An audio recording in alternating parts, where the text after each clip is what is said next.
That is their home. Literally slowly and it's very dangerous. And that puts you all know that plastic bag. Like this one. If you, did you all know that guys? Yes, whales, dolphins, sea lions, sea turtles, and other marine animals can easily swallow this plastic bag they can choke and die. While fish lines and pieces of plants like this one can kill tens of tons of marine animals every year. This can wrap around your neck and your flippers and can cause great damage. Just like a broken flipper. Oh, see that? And that is going to be painful. Now, like I said, next step behind are extremely dangerous. Animals like Curly can get entangled with some net and see what will happen next. Scary?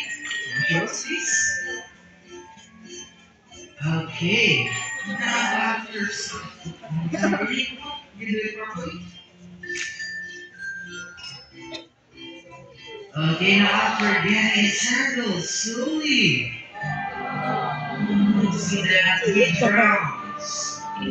Poor Curly. Nalunod. Well, what find natin siya po so good. Malulunod. Big round of applause for Curly. Oh my God. And now, fear preservation is the Marine Patrol always practices the Marine Corps. Yes, officer. And the first one is reduce.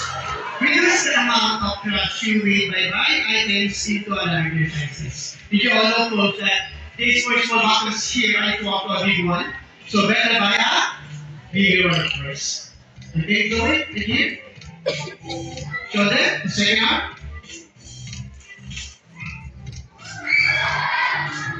Reduce. Okay, it's like a plastic bag is about to do. Reduce anything around with sea lions. Canvas bag can be using on paper and plastic. And if you have any idea what that are?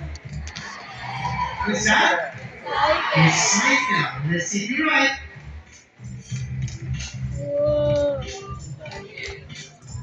Yes, you are right. It's like aluminum, paper, glass, and even a plastic container.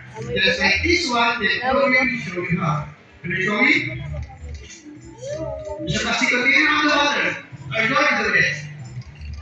Ilalagay niya. Well, she picks it up and takes it where?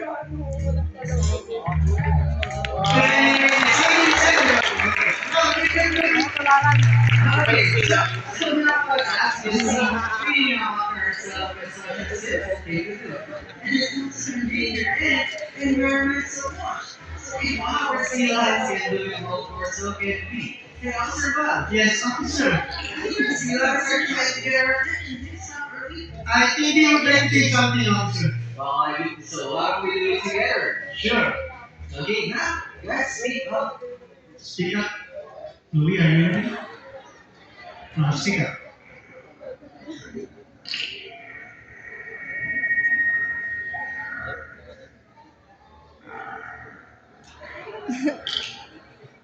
Wow, that was loud and clear. So, somebody, you understand that? Si, Did you understand that?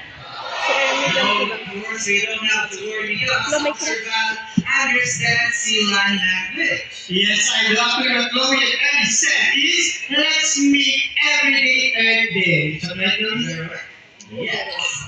All our mission calculation and our setting towards a better hey, officer. Yes, officer. You know what? I think that we should celebrate what they did. It's a great idea. Let's celebrate with some dancing. Okay,